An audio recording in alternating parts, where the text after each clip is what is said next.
justement pour différentes raisons, parce que justement par ton honnêteté, tu te rends compte en fait et tu réalises que malgré, en tant que lanceur d'alerte, malgré les témoignages de différentes personnalités dont le tien, ben, au niveau politique on n'est pas toujours entendu, au niveau de certains citoyens aussi. Et c'est d'autant plus ça qui nous fait mal, puisqu'on tient vraiment à la liberté de conscience, et que des personnalités comme ça qui veulent aller jusqu'au bout, ben il faut les encourager. Et merci en tout cas pour ça, et merci à vous d'être venus pour entendre et écouter Mohamed Ritsi. Je te laisse la parole. Bonsoir tout le monde, merci d'être venus assez nombreux. On est samedi, il est 19h, on a peut-être autre chose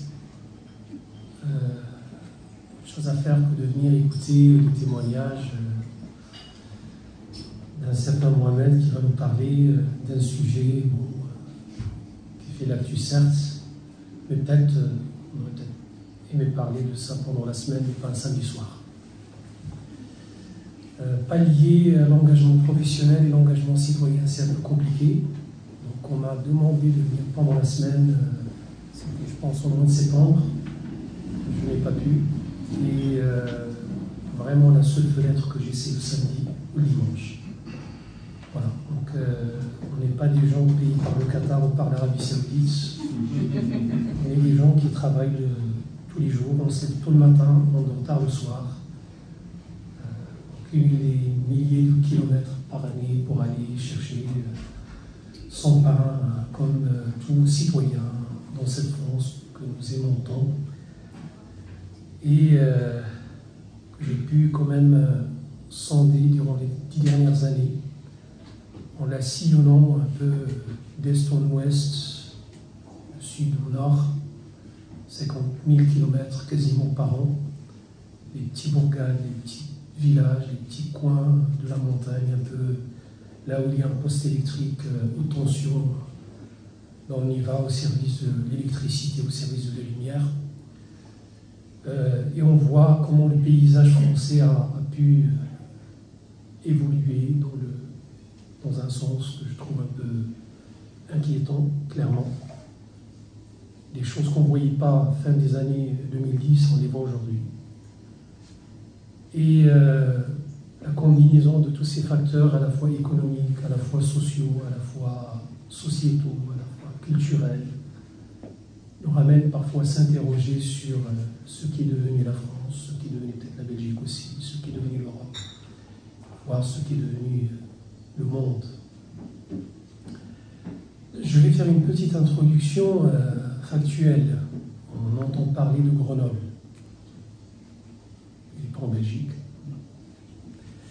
On entend parler de Grenoble en France et le nom de cette ville est associé à un aliment qui s'appelle le burkini dans l'épicerie.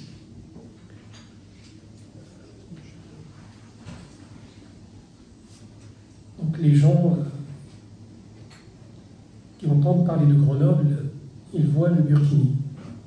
Ils ne voient pas ce que cache le burkini. Je ne parle pas du corps. Je parle d'autre chose.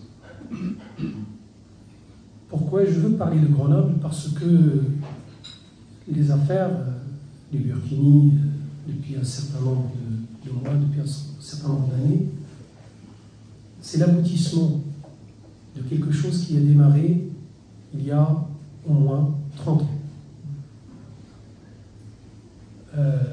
Avant de venir, j'étais en train de regarder ce que je peux ramener, ce que je peux ramener comme ça pour exposer.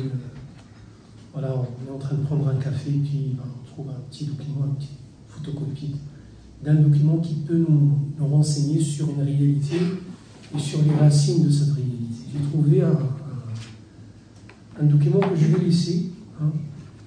C'est un document, un rapport d'une trentaine de pages d'un congrès islamiste qui a été organisé à Grenoble le 29 et le 30 juin 1993.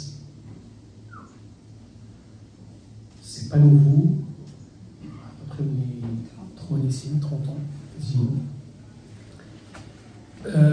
C'est un document, c'est un congrès national d'une association qui s'appelait l'Union islamique des étudiants de France, l'UICEF, devenu fin des années 90 EMF, étudiants musulmans de France.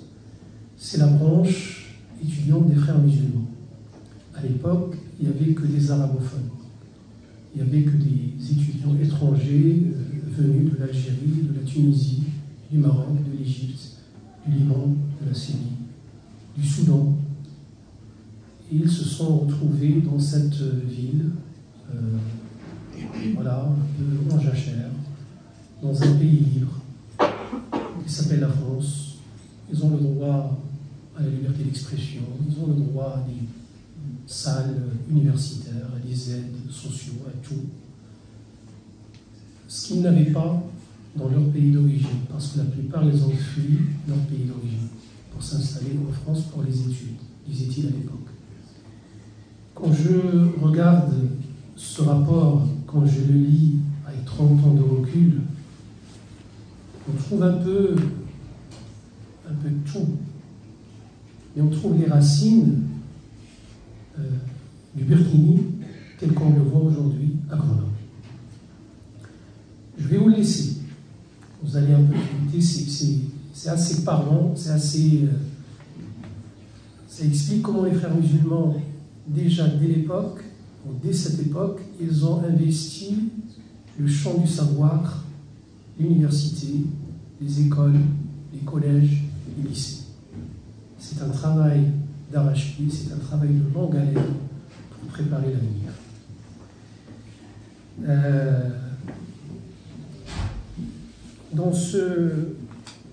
Parmi, par exemple, j'ai listé quelques activités proposées dans le cadre de ce compte-rendu ou de ce rapport, avec des affiches qui datent de l'époque aussi. Hein. Il y avait des annonces des activités islamistes dans le quotidien Le Dauphiné Libéré. C'est-à-dire en 1993, Le Dauphiné Libéré déjà annonçait les activités des islamistes. Mais pour lui, ce n'étaient pas des islamistes, c'était juste des étudiants musulmans. L'organisation d'un tournoi de foot pour la Bosnie-Herzégovine. La promotion du film islamique Le Messager. Je ne sais pas si vous l'avez vu. Le Messager, c'est un film fait par des Égyptiens qui retrace un peu la vie de Mahomet. C'est un film un peu qui redonne un peu de gloire à cette histoire. Il est un peu prosélyte par passage. Donc ça redore un petit peu l'image de ce qu'on peut avoir de la religion musulmane. La projection du film Lion du désert, qui rendait hommage au djihad armé d'Omar al-Mokhtar, le Libyen, contre les Italiens. La projection d'un documentaire de propagande, l'extermination du peuple de la Bosnie-Herzégovine, avec des expositions d'images choc pour un peu toucher les étudiants musulmans du campus et au-delà. Grenoble était le 5e pilier d'une mouvance islamiste naissante en France. Il y avait Grenoble, Bordeaux, Limoges, Nancy et Lille. 10 ans plus tard, on a quadrillé la France. Dans chaque université, à partir de ça, ce document il date de l'année 2000. 10 ans plus tard, on a 16 villes universitaires touchées par les frères musulmans. Avec le même programme, les mêmes cibles, les mêmes activités de prosélytisme, payées parfois, subventionnées par les différentes municipalités, par l'université, par le Crous. Tout ça pour vous dire quoi? Pour vous dire comme mes débuts chez les frères musulmans, en tout cas en France, c'était au sein de cette association. Mais avant de parler de cette expérience, brièvement, je reviens quand même 9 ans auparavant, 1991, j'avais à peu près 13 ans, j'étais adolescent, dans un quartier populaire à Casablanca, comme, si vous connaissez un peu Casablanca, Hay Mohammadi, c'est l'un des quartiers populaires les plus anciens de la ville. Et aussi, ça dépend des coins, il y a aussi des coins qui sont très très misérables. Moi j'ai vécu dans ce quartier-là, je suis né dans ce quartier-là, j'ai fait ma scolarité, en tout cas le primaire dans ce quartier-là. Et comme tous les quartiers populaires, en tout cas à cette époque, il n'y avait quasiment rien qui se faisait pour la jeunesse. Il y avait l'école, il y avait la famille, il y avait la mosquée, il y avait la rue. Mais les activités sociales, sportives, culturelles étaient faites par, à l'époque, le Parti socialiste marocain, mais les familles n'appréciaient pas trop le Parti socialiste marocain. Donc les parents, pour l'éducation, ils ne vont pas confier leurs enfants à des socialistes, clairement. Ils vont les confier à des gens qui fréquentent la mosquée. Moi, je faisais partie de cette jeunesse qui a été approchée très tôt par les enseignants qui étaient les frères musulmans. Mes parents ne le savaient pas. Simplement, ils représentaient une sorte de réussite sociale. Quelqu'un qui est issu d'un milieu populaire qui devient enseignant, c'est quand même quelque chose. Et faire la connexion entre mon fils et ce quelqu'un qui est devenu un enseignant, c'est quand même peut-être donner la chance à mon fils de suivre la même trajectoire et aussi réussir dans sa vie et être épargné de la délinquance juvénile, de la drogue. Donc l'intention en soi était bonne.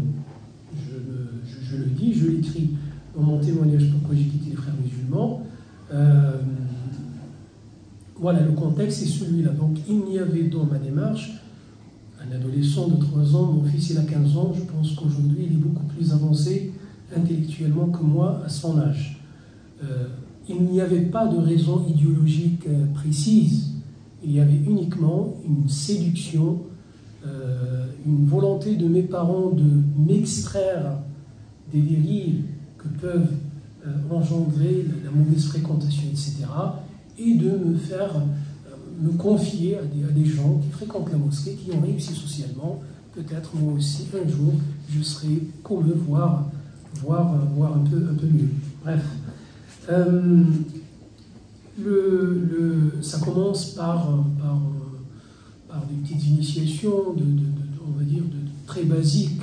Ça commence par, on vous approche à la mosquée, vous êtes quelqu'un, on va vous dire que vous êtes quelqu'un de très doué, donc on va commencer à jouer sur le côté un peu émotif, on va vous inviter à des tournois de foot, tout le monde aime taper sur un ballon, et puis c'est derrière, il y a un petit chocolat, un petit gâteau, un petit truc comme ça. Bon, voilà, donc ensuite il y a des tournois de foot, il y a des cadeaux, ensuite pendant l'été, on va à la plage, on passe une semaine ensemble, on joue, on rigole, on chante. Donc au début, il n'y a pas cet endoctrinement islamiste comme je vais le découvrir par la suite. Au début, c'est juste une manière d'approcher cette jeunesse, de l'accrocher, et puis le travail il va se faire petit à petit. Et c'est un travail qui s'inscrit dans la durée. Ce n'est pas une première injection et un vaccin de rappel, ça ne se passe pas comme ça. C'est dans la durée et par petites doses. Je fais ma scolarité à Casablanca et un jour, mon père décide, pour des raisons que je comprends aujourd'hui, de m'extraire quasiment de Casablanca et de m'envoyer dans un petit village, dans une petite ville qui s'appelle Boujniba, à 140 km, à 130 km de Casablanca. C'est une petite ville, taille humaine, peut-être il y a 24 000, 25 000 habitants. Pas grand monde comparé à Casa où il y a 3 millions, voire plus. La particularité de cette ville, c'est qu'il y a un seul collège et un seul lycée. Il y a peut-être 3 écoles. Le seul collège, il est dominé par les frères musulmans. Le seul lycée, il n'était pas dominé par les frères musulmans, mais ils étaient présents d'une manière quand même assez marquée. Et c'est là où je vais commencer à être très actif dans l'action associative locale. Je raconte quelques épisodes dans témoignage. Les années passent, on apprend les rudiments de la religion, et maintenant il faut passer peut-être à l'étape supérieure, c'est-à-dire à donner à ce jeune qui montre un intérêt particulier pour tout ce qu'on fait, une littérature voilà, qui n'est pas accessible au commun des mortels. Et puis on a commencé à lire les noms que vous connaissez certainement, les Youssouf al-Qaradawi, les Hassan al-Banna, les Al-Ghazali, etc., etc., etc. Et petit à petit, l'apprentissage de la religion musulmane va céder la place à l'apprentissage de l'idéologie islamiste. Jusqu'à 1996, j'ai eu mes 18 ans. Et donc à partir de là, on m'a proposé déjà on m'a invité à quelque chose qui était on va dire, réservé à quelques-uns, on était peut-être 7, 8, pas plus. Et là, on nous a parlé d'une association dont on soupçonnait l'existence, mais on ne savait pas c'était quoi.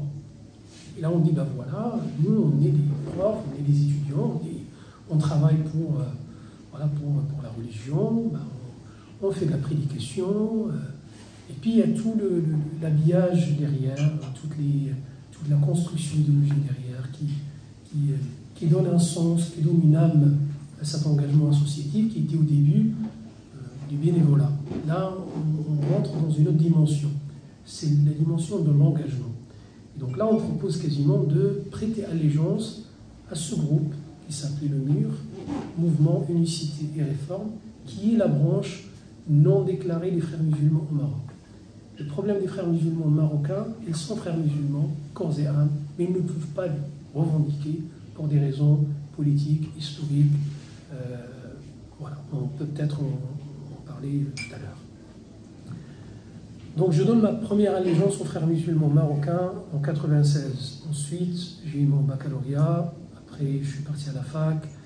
Et là, j'avais une double casquette, à la fois une casquette pour les activités destinées aux élèves des lycées, et puis une casquette pour l'action des étudiants à l'université.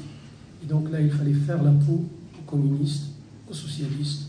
Il fallait vraiment les embêter à mort. Il fallait vraiment prendre des parts de marché. Donc là, on n'est plus dans la religion, là on est dans la politique, clairement. C'est-à-dire là on est dans l'université, c'est un terrain.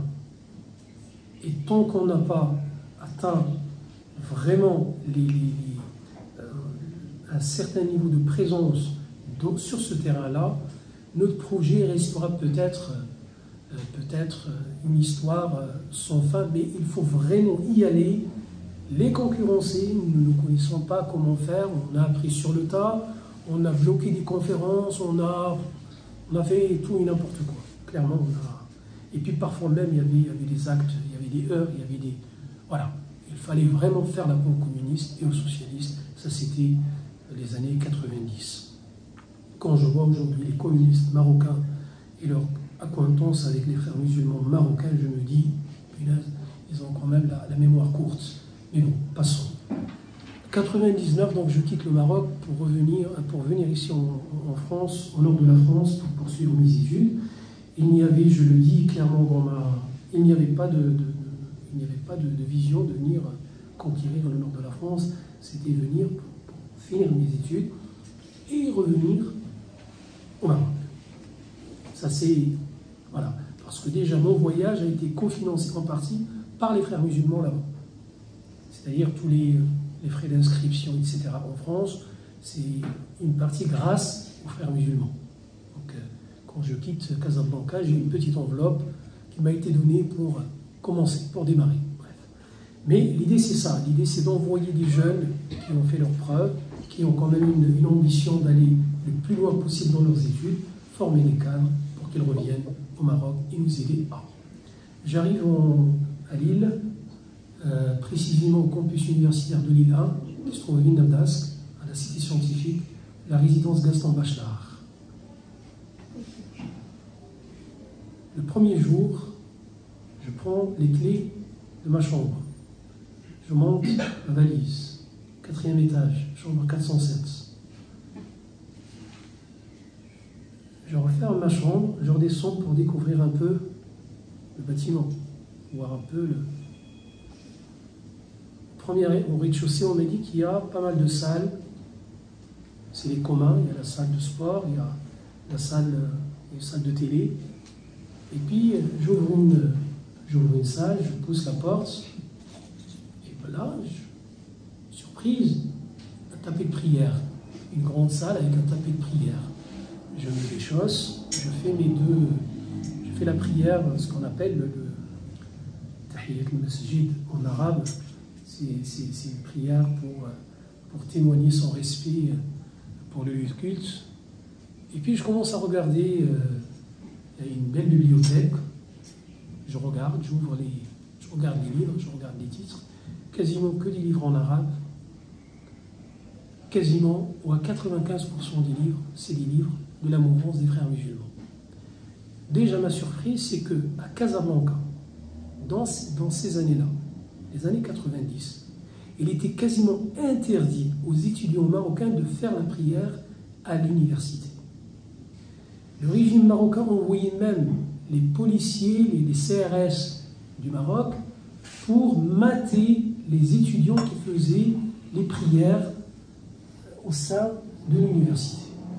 C'était juste incroyable. Et moi j'arrive à Vinamdask, dans un pays de koufars, dans un pays des infidèles. Je pousse je trouve un tapis de prière. J'étais vraiment déboussolé, ça m'a... Bon, après il y avait des affichettes où c'était écrit les heures de prière. Le vendredi, c'est à 13h. J'ai dit, même la prière de vendredi, ils la font, putain, c'est quelque chose. Voilà, c'est les choses qui me... Bon, voilà, la semaine passe, et le vendredi, ben, j'assiste à la prière du vendredi. La personne qui fait le serment, qui a duré à peu près une vingtaine de minutes, était un étudiant que je connais depuis le Maroc, un frère musulman, qui a fait le serment. Il m'a vu, je l'ai vu, donc on s'est donné une accolade, voilà, et puis petit à petit, commence mon histoire des frères musulmans, ou avec les frères musulmans en France. À partir de là, j'ai compris que les frères musulmans au campus universitaire de Lille 1, ils occupaient les 4 salles de prière. Il n'y en avait pas une salle de prière, il y en avait 4 dans chaque résidence. Et la distance entre chaque résidence, c'est à peu près 1 kilomètre, même pas. Entre Gaston Bachelard, Albert Camus, Gallois et Hélène Boucher.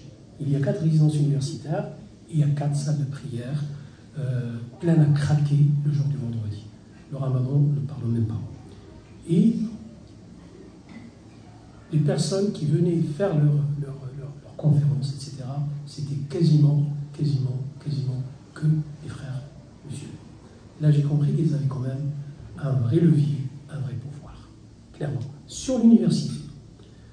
Ensuite, donc, j'ai été approché par le responsable local de la confrérie qui m'a invité à une réunion un vendredi, autour d'un dîner, puis le prochain vendredi, et puis petit à petit, on a passé peut-être 8 mois ensemble, et à la fin du Mohamed, on n'a pas besoin de t'initier à la confrérie, tu es déjà membre au Maroc, c'est juste une formalité pour que tu nous rejoignes ici en France. J'ai dit non, clairement non, pas tout de suite. Parce que j'ai une allégeance avec les frères musulmans marocains. Et tant qu'eux ne me donnent pas l'autorisation de vous rejoindre, je ne peux rien faire. Donc je vais rentrer au Maroc, je vais parler avec mes responsables. S'ils m'autorisent de vous rejoindre, ben, il n'y a pas de problème. C'est exactement ce que j'ai fait. J'ai eu l'aval. Et les mois d'après, quand je suis revenu en France, le processus s'est enclenché et on nous a réunis pour officialiser la chose. Et à ce moment-là, j'ai assisté à une cérémonie que je décris dans les détails, parce que c'est très intéressant de comprendre comment ça se passe. C'est comme le fonctionnement d'une secte. On a une allégeance, on prononce des choses, on se donne la main, on jure au nom de Dieu. Et puis, ce n'est pas, je ne sais pas comment il est le mode de fonctionnement de l'adhésion à votre association, mais ce n'est pas exactement la même chose. Ça n'a strictement rien à voir. On ne paye pas une cotisation et puis on remplit un petit formulaire avec le numéro de téléphone. Non, non, ça ne se passe pas comme ça. Le processus chez les frères musulmans est un processus qui peut être très court, mais qui peut être aussi très long. Il peut aboutir comme il ne peut ne pas aboutir. Si vous voulez adhérer au café laïque, vous allez faire le choix vous-même. Vous choisissez le café laïque, vous choisissez l'association à côté. Chez les frères musulmans, vous ne choisissez rien, c'est eux qui vous choisissent. Et quand ils vous choisissent, la confiance ne s'établit pas tout de suite. D'abord, il faut que vous soyez liés par une sorte d'allégeance à quelque chose qui transcende tout le monde. Je me souviens et je décris cette scène qui m'a marqué, parce que c'est pas anodin. Je vais quand même vous lire juste le passage. Je décris comme quoi on s'est mis dans une sorte de cercle, on s'est donné la main. Et puis il y a Amar Lasfar, qui était jusqu'à très très récemment président des frères musulmans en France, musulmans de France, ou ex-UIF, Union des organisations islamiques de France, qui lui disait la formule et nous on répétait derrière. Je m'engage devant Allah le Tout-Puissant à observer rigoureusement les dispositions et préceptes de l'islam et de mener le djihad pour défendre sa cause. Il dit cette phrase et nous on répète derrière. Et quand on dit je m'engage devant Allah, je ne m'engage pas devant Amar Lasfar. C'est un serment qui relie la personne symboliquement, religieusement même, à l'être suprême. Je m'engage devant lui à respecter les conditions de mon allégeance aux frères musulmans et à accomplir mes devoirs envers notre confrérie. Je m'engage devant lui à obéir à ses dirigeants dans l'aisance comme dans l'épreuve, autant que je le pourrai, tant que les ordres qui me sont donnés ne m'obligent pas à commettre un péché. J'en atteste allégeance et Allah en est témoin. Quand vous prononcez cette dernière phrase, et Allah en est témoin, c'est terminé.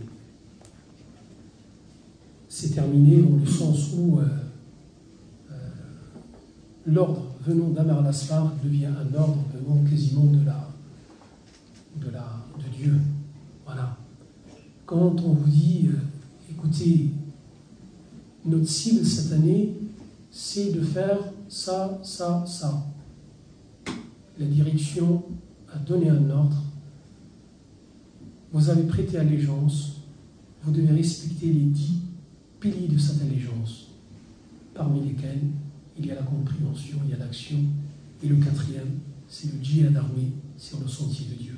C'est-à-dire, si demain, la direction des frères musulmans en France et en Europe donne l'ordre à un membre de commettre un acte, il n'a pas le droit de ne pas exécuter cet ordre-là.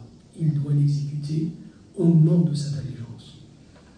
Au café laïque, on demande pas ça aux gens. On va y penser. C'est la phase d'envoyement maintenant. Donc, je pense que j'ai consommé mon temps pour dire tout ça pourquoi. Quelle en est la finalité? J'ai commencé par l'exemple de Grenoble. Mais des Grenoble, il y en a partout. Là où un frère musulman est, là où il est, il a l'obligation, on utilise un terme un peu sombre, de rayonner. Il a l'obligation de répandre la foi musulmane. Et au-delà, il a l'obligation de répandre le projet de la confrérie, le projet de la mouvance. C'est seul, il a l'obligation d'en trouver un deuxième. S'ils sont 2, ils ont l'obligation de trouver 10. S'ils sont 10, ils ont l'obligation de trouver 100, et ainsi de suite. Pourquoi tout ça? Ce n'est pas uniquement pour convertir les gens, on s'en fout. Non, c'est pas pour convertir les gens. Convertir, après, la confrérie, il en gagne quoi? Si vous êtes converti à un islam qui ne plaît pas aux frères musulmans, en fait, c'est au-delà de ça, je parle de ce projet-là, je n'ai pas souhaité le traduire, j'ai voulu le garder dans sa, on va dire dans son essence, et même en arabe, de le garder tel quel, c'est le mot temkin. Je me souviens très bien, 2015, 2016, quand j'ai parlé de ça, il y a plusieurs journalistes qui m'ont dit, Mohamed, vous êtes un complotiste. Vous voyez le mal partout. Les frères musulmans, c'est des musulmans comme tout le monde. C'est des citoyens gentils qui font des portes ouvertes dans les mosquées, qui nous offrent du thé, des gâteaux, etc. Vous voyez le mal partout. Ben non, je ne vois pas le mal partout. Ce que j'ai fait, je n'ai fait que traduire la littérature des frères musulmans en arabe qui n'est pas accessible au commun du mortel dans les autres langues et qui n'est pas accessible aux arabophones même qui ne sont pas dans la secte. Et donc j'en ai traduit pas mal de textes pour expliquer quel est ce projet, comment il procède quand on est tout seul, quand on est deux, quand on est 10, quand on est 100, comment il procède dans une société. L'exemple de Grenoble, il est très intéressant à analyser et à comprendre. Je dis Grenoble, mais ça peut être Molenbeek, ça peut être autre chose. Il est très intéressant de comprendre. C'est la même mécanique, et je redis toujours, l'islamisme est indivisible.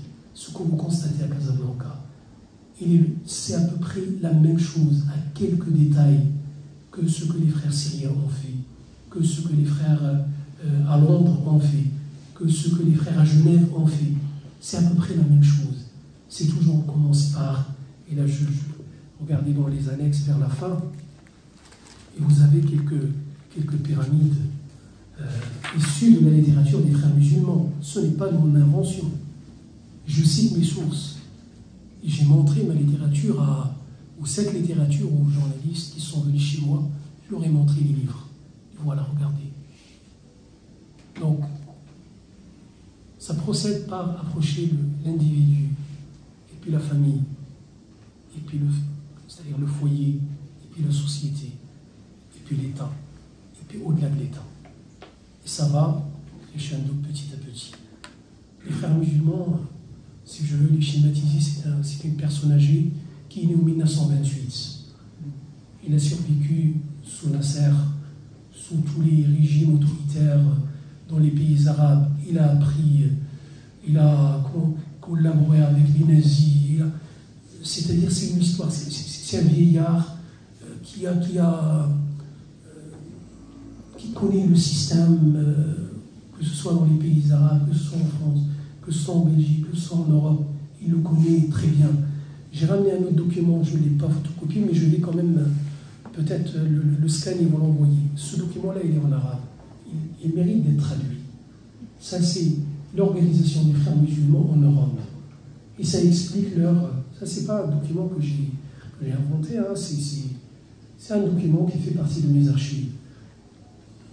On l'ouvrira tout à l'heure et vous verrez sur la carte de l'Europe, dans chaque pays, il y a une entité.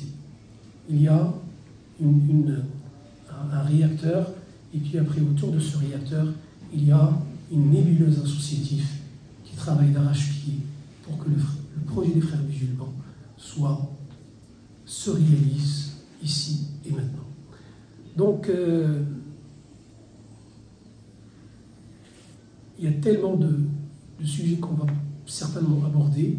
Ça, c'était juste une introduction pour vous dire que moi, quand j'ai rejoint ces gens-là en 91, officiellement en 96, et puis un recyclage en 99-2000, malgré que j'étais ce qu'on pouvait appeler un islamiste, chevronné, il y avait quelque chose en moi, je n'arrive pas à l'expliquer. J'ai essayé de l'expliquer dans ce témoignage qui, à un moment donné, vers 2013, 2003, 2004, va commencer à me titiller l'esprit.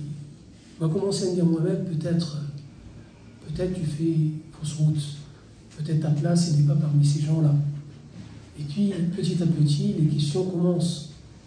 Et ce n'est pas pour rien que dans la littérature islamique, on interdit le doute. Donc, mais dès que le doute s'installe, dès que la première question s'installe, c'est très difficile d'arrêter le processus. Dieu merci, je n'ai pas échappé à ce processus. Et je suis allé jusqu'au bout. Il y avait des débats houleux avec la confrérie entre 2003 et 2006, je les raconte. Notamment sur l'aspect de la réforme. Est-ce que la réforme doit toujours être pacifique ou on doit à un moment donné activer le 4e pilier de l'allégeance qui est le djihad armé? Et sur ce point-là, je n'ai pas cédé. Et donc j'ai dit, ciao, au revoir, je me barre, je rentre chez moi. Ça n'a pas été facile. J'ai fait le chemin. À partir de 2007, j'ai commencé, à l'époque, on n'était pas nombreux, à dénoncer cet islam-là, mais on n'avait pas assez de recul. On venait de quitter, on n'avait pas assez de recul. Et petit à petit, les choses viennent, les questions se multiplient jusqu'au 7 janvier 2015. J'explique ce moment-là. Et là, il fallait changer la méthode. Et au lieu de parler de généraliser, ramener les choses sur le terrain. Les gens ont vu les attentats du 7 janvier, mais ils n'ont pas compris le pourquoi du comment. Ils n'ont pas compris comment ça s'est... Comment se fait-il qu'en 2006-2007, les frères musulmans portent plainte contre Charlie Hebdo, mettent un sigle sur le dos. En 2015, les frères Kouachi terminent, achèvent le travail. Ils n'ont pas compris le lien entre les deux. Toujours dans la tête, non, les frères, c'est des gens légalistes, des gens sympas. Mais ils n'ont pas vu les liens. Et donc il fallait aller au bout, expliquer, donner des exemples, et partir sur un témoignage personnel. Prendre aussi les risques. C'est ce que j'ai fait. Il y a des choses que j'ai bien faites, certainement. Il y a des choses que j'ai mal faites, certainement.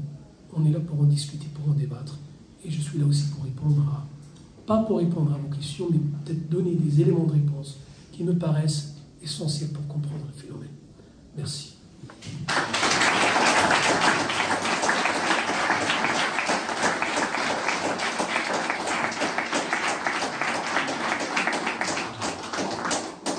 Merci. Mohamed, je voudrais juste te poser une petite question, justement, un petit peu 10 minutes avant la pause. Comment on reconnaît un frère musulman? En Belgique, il y a un personnage intéressant, c'est Michael Privot, qui dit être sorti de la confrérie. Qu'est-ce que tu en penses? Si on piège. Un frère musulman n'est pas reconnaissable, par définition. On ne doit pas le reconnaître. Si on le reconnaît, c'est qu'il n'est pas frère musulman. Il a une chemise blanche. C'est ce que j'ai dit une fois, c'est une anecdote, j'ouvre la parenthèse. Une fois, j'étais invité par la maison d'arrêt de Bordeaux pour faire une formation sur la taquilla, sur la dissimulation, à des personnels qui travaillent dans le domaine pénitentiaire. Il y avait aussi des gendarmes. Il y avait à peu près une centaine de personnes dans la salle. C'était une journée. Le matin, on était plutôt axé sur le projet des frères musulmans. L'après-midi, on était plutôt axé sur la taquilla.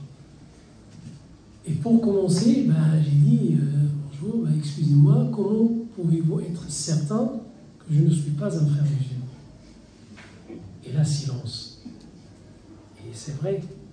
Comment pouvez-vous savoir qu'aujourd'hui, je ne suis pas frère musulman? Vous ne pouvez pas le savoir. Il n'y a que la personne concernée qui le sait. Mais il y a aussi des signes qui ne trompent pas. Michael Privot, il y en a d'autres qui ont dit qu'ils ont quitté les frères musulmans. Voilà. Il y en a d'autres qui ont dit qu'ils ont quitté la confrérie. Moi, je reste très sceptique, parce que ceux qui ont quitté les frères musulmans, ils en ont payé le prix, parfois de leur vie. Ceux qui ont quitté les frères musulmans réellement, dans les pays arabes, on les a pour ne pas dire on les a tués. Ceux qui ont quitté les frères musulmans, tués soit physiquement, soit socialement, soit professionnellement, on les a massacrés. Donc, parce que quand vous faites allégeance, le fait que vous sortez de la confrérie, c'est considéré comme une trahison.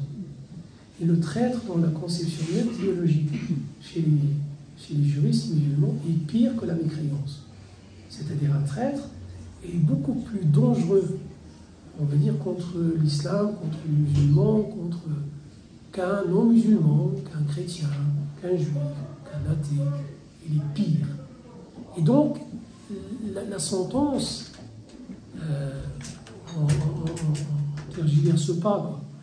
C'est-à-dire, la confrérie considère que chaque personne qui a quitté la confrérie devient apostat. L'égalité entre l'islam et l'idéologie des frères musulmans devient une égalité parfaite. Vous renoncez à votre allégeance, à votre engagement au sein de la confrérie, vous n'êtes plus frères musulmans, vous n'êtes plus musulmans, et on va vous faire la peau. J'ai vu, nous on était 3 qui ont quitté les frères musulmans dans le nord de France en 2006. J'ai vu, je raconte un passage par exemple de ce que l'imam a commencé, l'imam de l'Ibn Abbas, qui était un frère musulman, a commencé à faire déjà avant même qu'on quitte la confrérie. Tout le travail de préparation, il nous a consacré, je pense, pas moins de 6-7 prêches de vendredi, sans citer les noms, à un groupe de jeunes qui devient ceci, qui devient cela. Et donc, nous, on sait de qui il parle. Et toutes les discussions, je vous ai dit, entre 2003 et 2006, le débat au sein de la confrérie était houleux sur des thématiques bien précises. C'est-à-dire les débats qu'on a le mardi au sein de la réunion des frères à la mosquée de l'île Sud, là où il y a Amar Lasfar, dans le premier ou le deuxième étage, l'imam de la mosquée de l'Ibn Abbas prépare des réponses comme si nous, on veut créer quelque chose qui va concurrencer la confrérie. Ce n'était pas dans notre programme. Nous, on a voulu juste s'extraire, et puis c'est bon, chacun trace sa route et vit sa vie. Michael Privot, on a déjà eu des discussions sur, quand j'avais encore mon post Facebook, où j'ai remis en doute la sincérité de son désengagement. Sa réponse, bateau, c'est que chacun a son histoire et chacun a sa façon de quitter les frères musulmans. Mais les frères musulmans, c'est une secte. Si tu dis avoir quitté, alors que tu travailles toujours dans le réseau des frères musulmans, à l'ENAR, payé par les frères musulmans, invité par Tariq Ouvro, etc., non, tu ne vas pas me la faire à moi. Tu peux raconter ça à quelqu'un d'autre, mais pas parce que moi je sais très bien que ce qui nous a protégés, nous les 3 qui ont quitté les frères musulmans dans le Nord, ce qui nous a protégés, c'est la République française. C'est elle qui nous a protégés. C'est la République française, c'est elle qui nous a protégés. C'est elle qui nous a protégés de tout. Y compris quand les frères musulmans m'ont attaqué personnellement depuis que j'ai commencé à... Quand j'écrivais sur les généralités entre 2007 et 2014, on s'en foutait royalement. Mohamed, il a un blog, écrire sans censure, il raconte ses bobards, personne ne s'intéresse à son blog. Si on commence à s'intéresser à lui, on va lui faire de la pub. Donc, loin du cœur, loin des yeux, loin du cœur, ou l'inverse.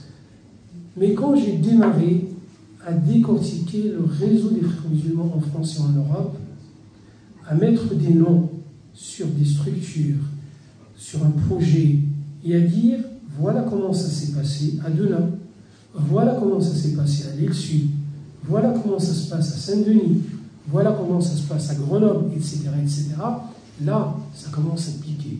Et ça ne pique pas que les islamistes ou les frères musulmans, ça pique les autres qui ont permis aux frères musulmans d'être là où ils sont aujourd'hui. Je ne vais pas les citer, vous savez de qui je parle, des politiques, des journalistes, des financiers, des banques, etc., etc.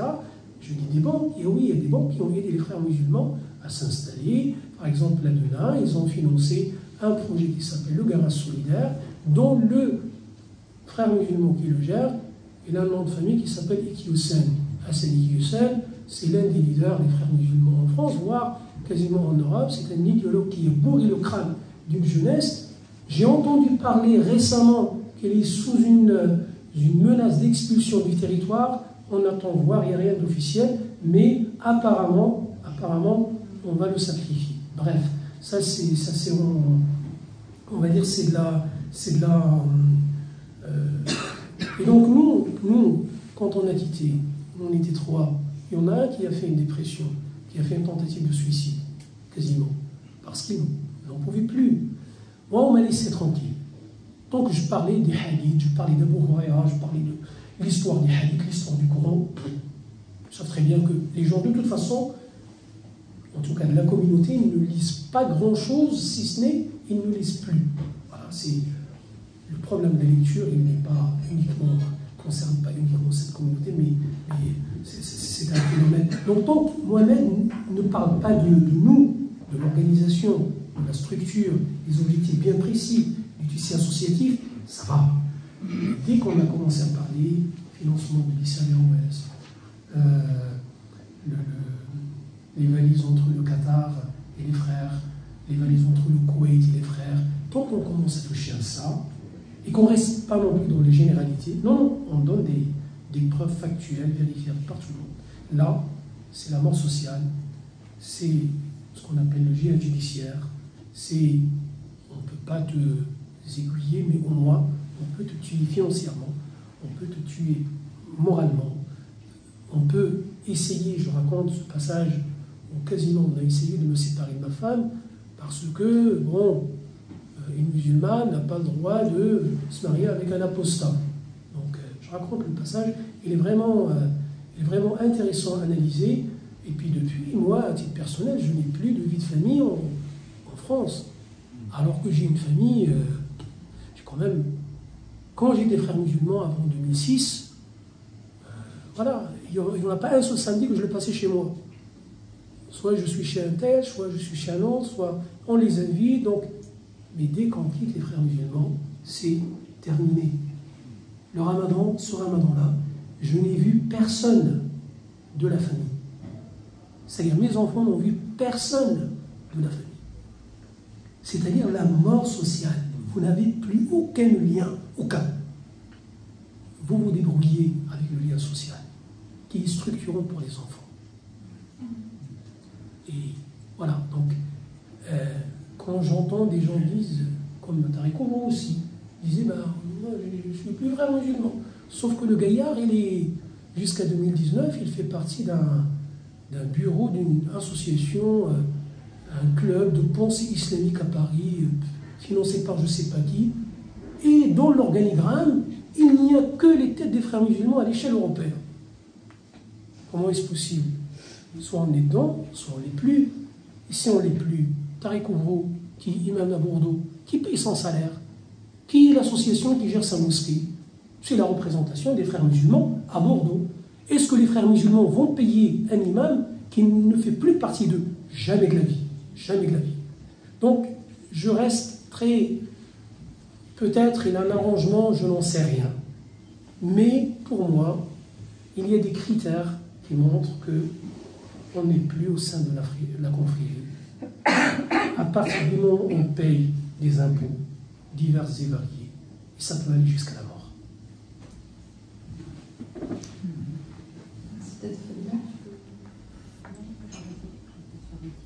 Alors, on va faire une petite pause pour réfléchir à tout ça, et puis on revient dans 20 minutes poser des questions. Je pense qu'il y en aura 3 millions.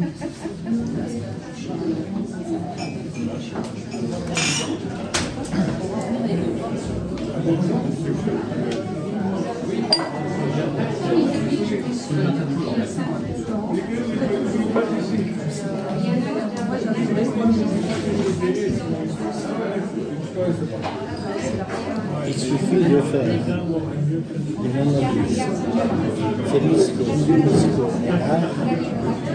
pour constater qu'il veut abandonner le frère musulman. Femisco, Anna. quand on analyse cette nébuleuse, on comprend que Prévost abandonnait les frères musulmans pour mieux entrer. C'est ce qu'on appelle le détachement stratégique. C'est un détachement stratégique. C'est un détachement ou un détachement tactique. Non, ce n'est même pas un détachement, c'est une simulation. Oui, non, je veux dire, officiellement, c'est eux, moi c'est moi. Mais si ça se trouve, c'est la confrérie elle-même qui nous dit pour que tu sois. Michael Prévost, je le connais depuis qu'il a 10 ans. Je ne sais par qui il était converti à Liège, par Ahmed Mahmoud. Vous connaissez son nom. Il était converti par Ahmed Mahmoud. Ahmed Mahmoud, aujourd'hui, il est perdu dans la société. Il est intégré, il joue son jeu où il veut, dans les rouages. Voilà.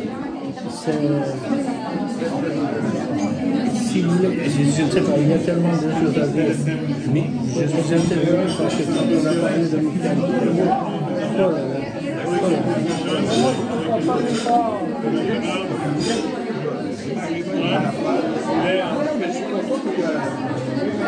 Je m'appelle Merveille. J'ai beaucoup appris.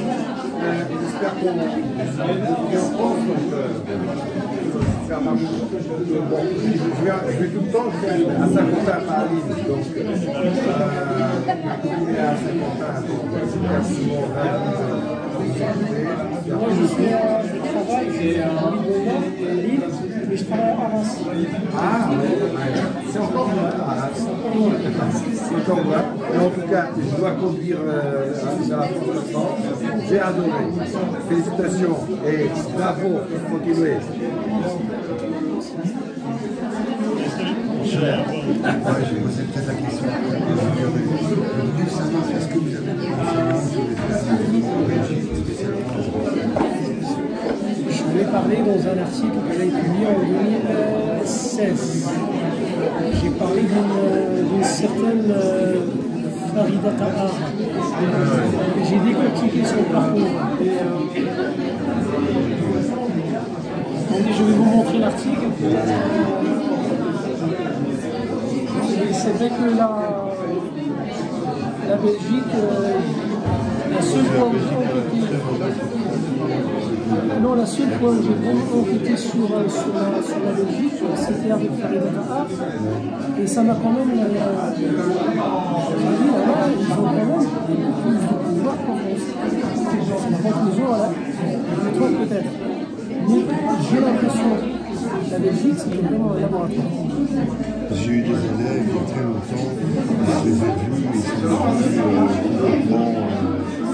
musulmans, alors des islamistes, mais complètement, on va dire, traditionnel, complètement. Ah, ça marche encore. Je pense qu'ils l'ont arrêté. Non, ils n'ont pas arrêté.